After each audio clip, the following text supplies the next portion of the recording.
చూడండి, మొదటి పేతురు రాసిన పత్రిక 5వ అధ్యాయం 5వ వచనములో, దీన మనస్సు అను వస్త్రమును ధరించుకొని, దీన వస్త్రాన్ని మనం ధరించుకోవాలి.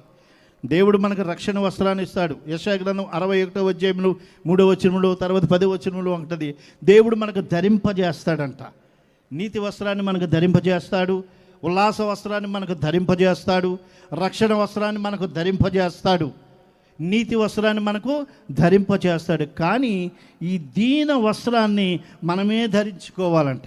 2వ రాజుల గ్రంథము 22వ అధ్యాయం 19వ వచనము, దీనత్వమును నీవు ధరించితివి గనుక నీ మనవిని నేను అంగీకరించి ఉన్నాను అంటున్నాడు. దేవుడు కూడా మన దగ్గర కోరేది ఏంటంటే ఆ దీనముగా అడుగు అంటున్నాడు కదండి.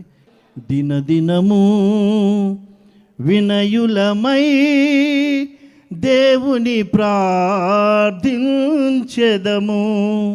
ఒక్కరోజు కాదు ప్రియమైన దేవుడు, దినదినము దినదినము వినయలమే. ఒకరోజు కన్నా ఒకరోజు మనము తగ్గించుకొని, ప్రార్థన అంటేనే పెట్టుకొని, ప్రార్థన అంటేనే మన వల్ల కానిదే మనం అడుగుతున్నామని గుర్తుపెట్టుకోగలిగితే మనము తగ్గించుకుని ప్రార్థన చేసే అనుభవం మనకుంటుంది. ఈ ప్రభువా చేయి, ప్రభువా తగ్గించు, ప్రభువా ఏ నాన్న అంటే కుదరదు. అక్కడ డిమాండ్ చేయడానికి కుదరదు ప్రియమైన దేవుడు బిడ్డలు. తగ్గించుకునే ప్రార్థన, వినయము కలిగి ఉండటమే కదా నేను నిన్ను అడుగుతున్నాను. అంతగానేమని కావాలి?